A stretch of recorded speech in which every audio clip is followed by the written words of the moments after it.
Então, o nosso interesse enquanto presbitério dessa casa não é trazer palavras que tratem com os problemas da sua alma, embora o evangelho trata com os problemas da nossa alma. Mas quando nos congregamos aqui, publicamente, a nossa intenção é que entendamos que não há cristianismo numa zona de conforto. Não há cristianismo que não seja concretizado em ações que beneficiam o mundo. Quem me entende, diga assim. Naturalmente, nas mesas, nos pastoreios, nos encontros dos lares, nos discipulados, a gente trata das muitas demandas das nossas almas. Ok? Há espaço para isso. Mas quando nos reunimos, nossa intenção é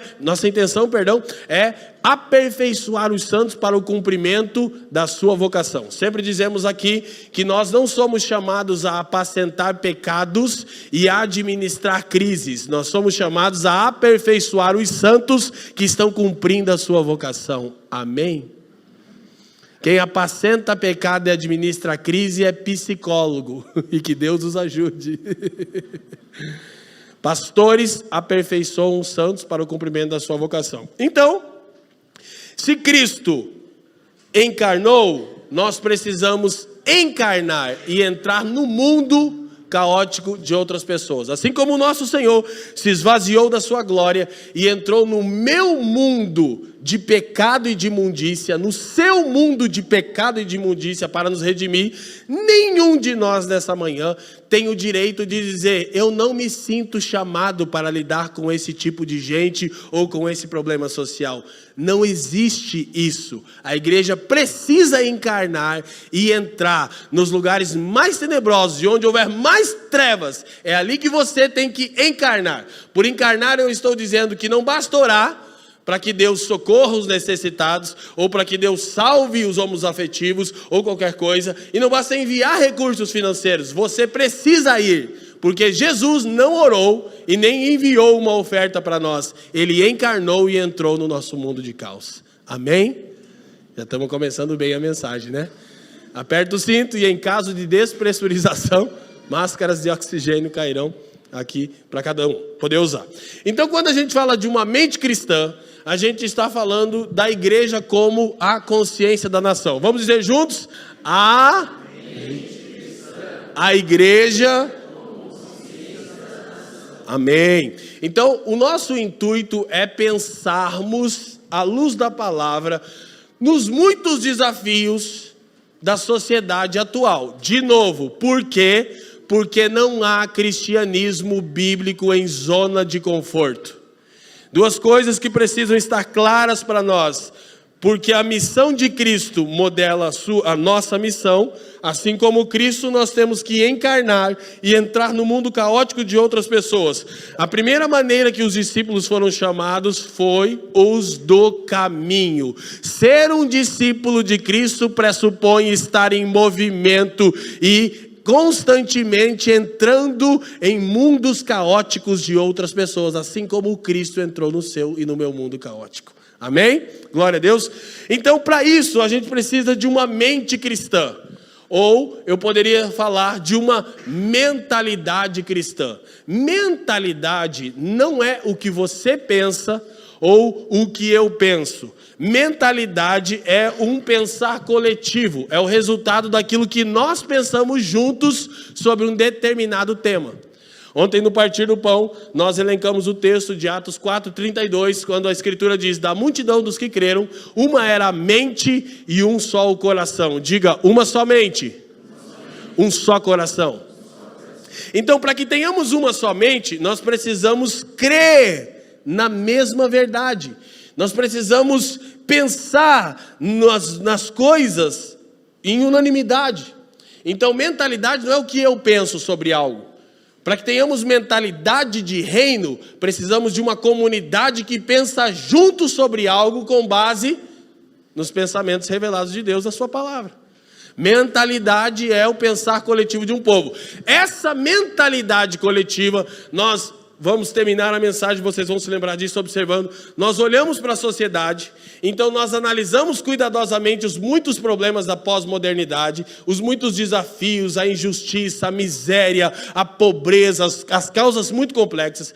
Nós analisamos isso cuidadosamente, depois nós cuidadosamente, sistematicamente vamos às Escrituras, olhamos o que as Escrituras têm a dizer, porque não há nenhuma área da realidade e não há nenhum problema social que o Evangelho não tenha algo a dizer, ok? Então nós olhamos como comunidade, nós alinhamos um pensamento, esse pensamento cria uma mentalidade, é um povo pensando da mesma maneira junto. Então isso gera um mesmo coração, nós sentimos agora a mesma coisa. Quando nós olhamos para o racismo, por exemplo, nós olhamos para as Escrituras, olhamos o que as Escrituras falam sobre o homem ser criado à imagem de Deus, nós passamos a aborrecer e odiar o racismo. Então temos um só coração que se opõe ao racismo e aí produz uma ação concreta, real, um novo comportamento, uma comunidade que se opõe àquilo. Uma mente, um coração, uma só ação. Quem está me entendendo, diga amém. Só que isso dá trabalho. Não basta a gente dizer isso está errado, isso não deveria. Nós precisamos analisar cuidadosamente os muitos problemas da sociedade. E aí, pensando na igreja como uma sociedade que atua politicamente para o bem comum, ou a gente vai ter que parar, pensar, olhar os problemas, entender as causas, entender o que as Escrituras dizem, formar uma mente, sentir a mesma coisa e agirmos juntos. Quem está me entendendo? Eu quero crer nessa utopia para o resto da minha vida. Eu quero crer numa igreja que tem uma mente, um coração e uma ação. Eu vou trabalhar para o resto da vida. Talvez eu não veja e talvez a geração do meu filho... Uma coisa eu sei, haverá uma igreja gloriosa. Efésios 5:27 me garante. Quando eu olho para os meus dias, eu sou tomado de constante angústia, né? Eu já brinquei com os irmãos que eu sou igual o Hulk, né? O Dr. Bennett. Quando perguntam para ele, qual que é seu segredo, né? Ele disse que eu estou sempre com raiva. E eu, estou sempre angustiado. Meu poder é estar sempre. Eu nunca estou normal. Então, os irmãos, tenham paciência comigo. E orem pela Fran, eu já disse. Glória a Deus. Então, olha só. Como cristãos, precisamos estar certos de que temos uma visão cristã de mundo. E isso... Preste atenção, só pode ser alcançado se tivermos uma compreensão profundamente bíblica das doutrinas básicas da nossa fé.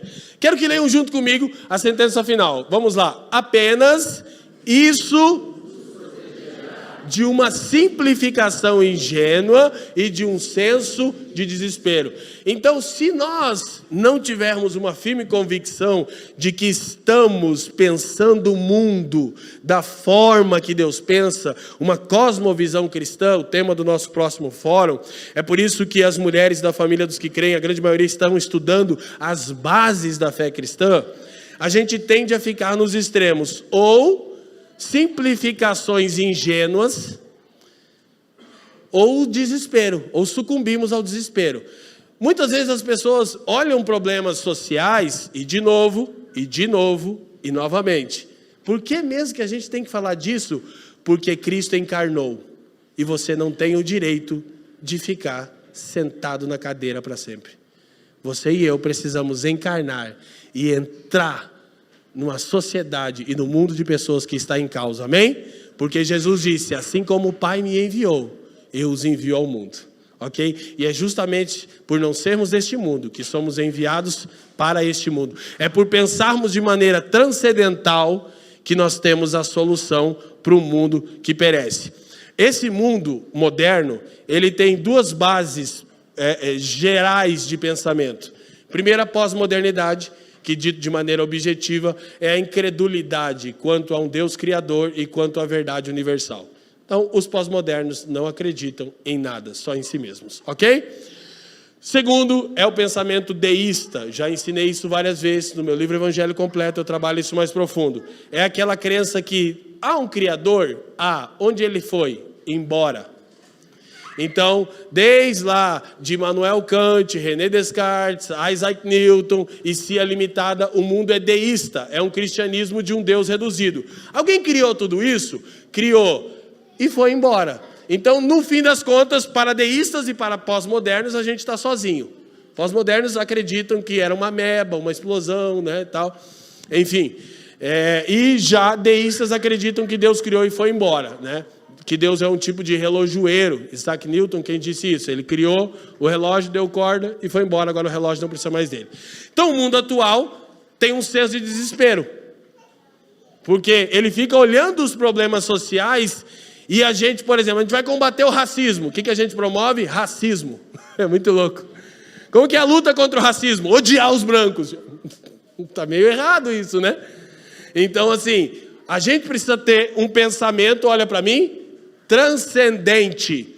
Porque o mundo está em caos, porque ou ele é pós-moderno, não crê em um Criador absoluto em verdade universal, ou ele é deísta. Existe um Criador que nos deixou. Quem me entende, erga a mão e diga sim.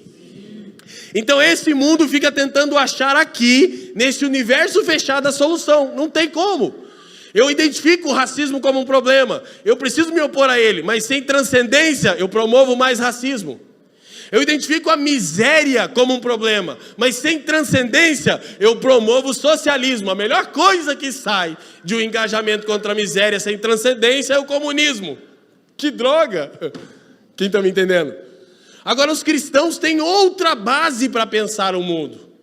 E aí nós começamos a então pensar as muitas complexidades, deixamos as simplificações ingênuas, aquelas falas assim, simplistas, reducionistas. Isso era só fazer isso. É legal você ver crente opinando sobre os problemas econômicos, né? Tipo, na cabeça dos caras é tipo, não, por que não faz isso? Tem gente que já disse assim para mim, por que não imprime bastante dinheiro e tal, né? Já tentaram isso.